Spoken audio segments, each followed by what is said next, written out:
Hi friends, അസ്സലാമു അലൈക്കും. എല്ലാവർക്കും സുഖമല്ലേ? ഇന്ന് നല്ലൊരു അടിപൊളി വറ്റൽമുളക് ചമ്മന്തിയുടെ റെസിപ്പി ആയിട്ടാണ് വന്നേക്കുന്നത്. ഇത് മാത്രമേ നമുക്ക് വയർ നിറച്ച് ചോറ് കഴിക്കാനായിട്ട്. അപ്പോൾ നമുക്ക് വീഡിയോ കണ്ടാലോ?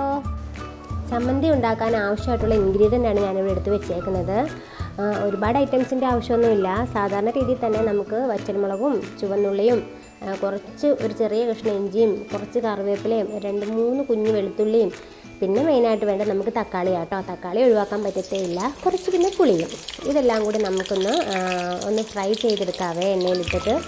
അതിനുവേണ്ടി ഞാനിവിടെ ഒരു പാൻ സ്റ്റൗവിലേക്ക് വെച്ച് കൊടുത്തതിന് ശേഷം കുറച്ച് വെളിച്ചെണ്ണയാട്ടോ ഒഴിച്ച് കൊടുക്കുന്നത്. വെളിച്ചെണ്ണ ഇട്ട് നമ്മളിതെല്ലാം ഫ്രൈ ചെയ്തെടുക്കുമ്പോഴും ചമ്മന്തിയിൽ ചാലിച്ചെടുക്കുമ്പോൾ എന്നാ ടേസ്റ്റാണ് നിങ്ങൾക്ക് തന്നെ അറിയാവുന്ന പ്രത്യേകിച്ച് ഞാൻ പറയണ്ടല്ലോ. വെളിച്ചെണ്ണയിലേക്ക് നമുക്ക് കുറച്ച് ചുവന്നുള്ളി ഞാനിവിടെ എടുത്ത് വെച്ചില്ല. ചുവന്നുള്ളി ആട്ടോ നമ്മൾ ഫ്രൈ ചെയ്തെടുക്കാൻ വേണ്ടി പോകുന്നത്. അതിൻ്റെ കൂടെ തന്നെ നമുക്ക് ഇഞ്ചിയും ചെറുതായിട്ട് അരിഞ്ഞ് വെച്ചേക്കുന്ന ഇഞ്ചിയും വെളുത്തുള്ളിയും കൂടി ഇട്ട് കൊടുത്ത് അതൊന്ന് ജസ്റ്റ് നന്നായിട്ടൊന്ന് ഫ്രൈ ആയി വരട്ടെ. അതുവരെ നമുക്ക് വെയിറ്റ് ചെയ്യാവേ. നമ്മുടെ കുഞ്ഞുള്ളിയും വെളുത്തുള്ളിയും നമ്മുടെ ഇഞ്ചിയെല്ലാം നന്നായിട്ട് വഴണ്ട് നമുക്കിനി ഒന്ന് കോരി മാറ്റാവേ. ഇനി ഇതിലേക്ക് നമുക്ക് വറ്റൽമുളക് ഇട്ട് കൊടുക്കാവേ. വറ്റൽമുളകും കൂടെ നമുക്കൊന്ന് ഫ്രൈ ചെയ്തെടുക്കാവേ.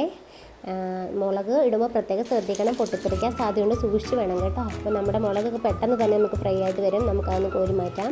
ഇനി ഇതിലേക്ക് നമ്മൾ എടുത്ത് വെച്ചിരിക്കുന്ന തക്കാളിയും കൂടെ ഇട്ട് കൊടുത്ത് അതിലേക്ക് നമുക്ക് എടുത്തു വെച്ചിരിക്കുന്ന വാളൻപുളിയും നമ്മുടെ കറിവേപ്പിലയും ഉപ്പും കൂടി ഇട്ട് കൊടുത്ത് നമുക്ക് നന്നായിട്ടൊന്ന് വഴറ്റിയെടുക്കാവേ. അധിക സമയത്തിൻ്റെ ആവശ്യമൊന്നുമില്ല. എല്ലാം കൂടി ഒരു 2 മിനിറ്റിൻ്റെ ആവശ്യമുള്ളൂ നമുക്കിത് വഴണ്ട് വരാനായിട്ട്. നല്ല രീതിയിൽ തന്നെ നമുക്കിവിടെ വഴണ്ടി കിട്ടിയിട്ടുണ്ട്. നമുക്കിതിന് മിക്സിയുടെ ജാറിലേക്ക് ഇട്ട് കൊടുക്കാവേ.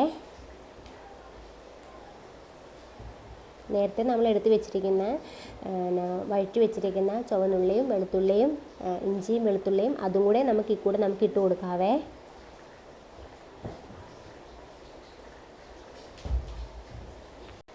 ഇനി നമുക്ക് ഇതൊന്ന് മിക്സിയുടെ ജാറിൽ നിന്ന് അരച്ചെടുത്തിട്ട് വരാവേ. ഇപ്പോൾ ഞാനിവിടെ അരച്ചെടുത്ത് വന്നിട്ടുണ്ട്. ഇനിയാണ് നമ്മുടെ ചമ്മന്തിയുടെ ടേസ്റ്റ് കൂട്ടാൻ പോകുന്ന ഒരു കാര്യം കൂടെ ഞാൻ ചെയ്യാൻ പോകുന്നത്. നേരത്തേതുപോലെ തന്നെ നമുക്ക് വേറൊരു ഫ്രൈ പാൻ അടുപ്പത്തേക്ക് വെച്ച് കൊടുത്തതിന് ശേഷം അതിലേക്ക് നല്ല വെളിച്ചെണ്ണ ഒഴിച്ച് കൊടുക്കണം. വെളിച്ചെണ്ണയ്ക്ക് നമ്മൾ ഓയിലൊന്നും ഒഴിച്ച് കൊടുക്കാൻ പറ്റത്തില്ല. ഇതിൻ്റെ ചമ്മന്തിയുടെ ടേസ്റ്റ് ബാലൻസ് ചെയ്യുന്നതന്നെ വെളിച്ചെണ്ണയിലാണ്. നമുക്ക് വെളിച്ചെണ്ണയിലേക്ക് നമുക്ക് ഒന്നും കൂടെ ഒന്ന് ഫ്രൈ ചെയ്തെടുക്കണം. അതാണ് ഈ ചമ്മന്തിയുടെ ഏറ്റവും രുചിക്കൂട്ടെന്ന് പറയുന്നത്. ഇങ്ങനെ ആരും ചെയ്യാതിരുന്നാൽ ടേസ്റ്റ് കിട്ടിയില്ലെങ്കിൽ പറഞ്ഞിട്ട് കാര്യമില്ല. ഇങ്ങനെ തന്നെ ചെയ്യുക തന്നെ വേണം. ഇനി നമുക്കിതൊന്ന് നല്ല ഈ എണ്ണയിൽ കിടന്ന് നന്നായി മൂക്കട്ടെ. മൂത്തതിന് ശേഷം നമുക്ക് സെർവ് ചെയ്യാവേ. ഈ സമയം ഞാൻ ടേസ്റ്റ് ചെയ്ത് നോക്കിയപ്പോഴത്തേക്കും നമുക്ക് കുറച്ച് ഉപ്പിൻ്റെയും കൂടെ ഒരു കുറവുള്ളത് കൊണ്ട് ഞാൻ കുറച്ച് ഒരു ഉപ്പും കൂടെ ഇട്ട് കൊടുത്തതിന് ശേഷമാണ് ആ എണ്ണയിലിട്ടൊന്ന് നന്നായിട്ട് ഫ്രൈ ചെയ്തെടുക്കുന്നത്. അപ്പം നമ്മുടെ അടിപൊളി ചോറിന് കൂട്ടാനുള്ള ചമ്മന്തി ഇവിടെ റെഡി ആയിട്ടുണ്ട്.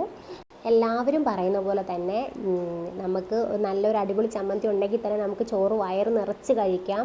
അതൊരു സത്യമായിട്ടുള്ള കാര്യം തന്നെ. വേറെ മറ്റുള്ള കറികളൊന്നും ഇല്ലെങ്കിൽ പോലും തന്നെ നമുക്ക് ചോറ് നന്നായിട്ട് കഴിക്കാൻ പറ്റും. അതുകൊണ്ട് ഈ ചമ്മന്തിയുടെ റെസിപ്പി ആരും മിസ്സാക്കാതെ എല്ലാവരും ഒന്ന് ചെയ്തേക്കണേ. പിന്നെ നമ്മുടെ ചാനൽ ഇതുവരെയും സബ്സ്ക്രൈബ് ചെയ്യാതെ വീഡിയോ കാണുന്ന ആരെങ്കിലും ഉണ്ടെങ്കിൽ നമ്മുടെ ചാനലൊന്ന് സബ്സ്ക്രൈബ് ചെയ്തേക്കണം കേട്ടോ.